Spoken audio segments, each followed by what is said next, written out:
বৃশ্চিক রাশির বন্ধুরা, আপনি কি জানেন মে মাসে আপনার কুণ্ডলিতে এমন একটা যোগ তৈরি হচ্ছে যেটা থেকে আমি নিজেই চমকে গেছি। একদিকে রবি আর বুধ মিলে তৈরি করছে বুধাদিত্য যোগ, অন্যদিকে মঙ্গল আসছে তার নিজের ঘরে স্বগৃহী হয়ে। মানে কি জানেন? মানে হলো যে মানুষগুলো এতদিন আপনাকে দাবিয়ে রেখেছিল, মে মাসে তাদের সেই ক্ষমতা থাকবে না। কিন্তু ঠিক এই মুহূর্তে দশম ভাবে বসে আছে কেতু। আর কেতু এমন একটা গ্রহ যে আপনার সাফল্যের মুহূর্তে হঠাৎ মাটি সরিয়ে দেয়। মানে একদিকে আপনি উপরে উঠছেন, আর ঠিক সময় কেউ একজন যাকে আপনি বিশ্বাস করেন সে আপনার পায়ের তলা থেকে মাটি সরিয়ে দেওয়ার চেষ্টা করবে, মিথ্যা কথা বলবে, আপনার নাম নষ্ট করতে চাইবে। তাহলে কি করবেন আপনি? এই ভিডিওতে আমি তিনটে কথা বলবো।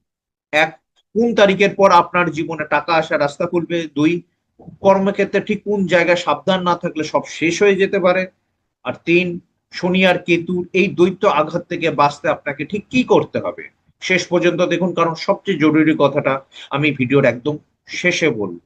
নমস্কার, আমি সৌভিক। আজকে বৃশ্চিক রাশি এবং বা বৃশ্চিক লগ্নের ক্ষেত্রে মে 2026 কেমন যাবে সেই বিষয়ে বিস্তারিত আমি আলোচনা করব। তার আগে আপনাদের কাছে একটা ছোট্ট রিকোয়েস্ট এবং বা বলতে পারেন আমার একটা ছোট্ট একটা আবেদন। আপনার রাশির দ্বিতীয় অর্থাৎ বৃশ্চিক রাশি বা বৃশ্চিক লগ্নের সাপেক্ষে ধনু রাশিতে আপনার সেকেন্ড হাউসে কোন গ্রহ বসে আছে অবশ্যই আমাকে কমেন্ট সেকশনে লিখে জানাবেন।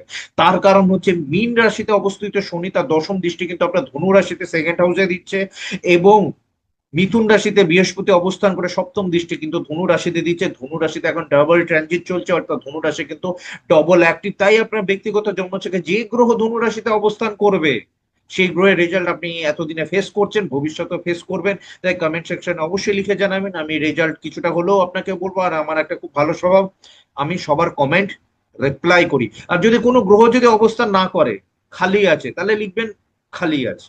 ক্লিয়ার?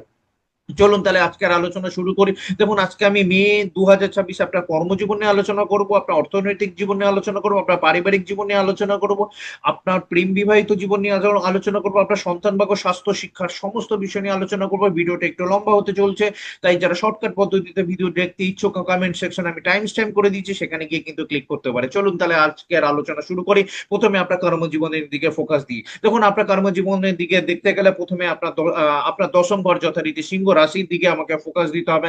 কারণ দশম ঘর হচ্ছে আলটিমেট কর্ম, তারপরে হচ্ছে আরো গভীর বিশ্লেষণের জন্য আমাকে ষষ্ঠ ঘর মেষ রাশির দিকে ফোকাস দিতে হবে। যারা চাকরি করছে এবং যারা ব্যবসা করছে তাদের জন্য সপ্তম ঘর যথারীতি বৃষ রাশি। এবং সবশেষে গোচরে শনির অবস্থানের উপর নির্ভর করবে মে 2026-এ আপনার কার্মিক জীবন বা কর্মের জীবন কেমন হবে। চলুন তাহলে প্রথমে দশম ঘরের দিকে ফোকাস দিই। দেখুন,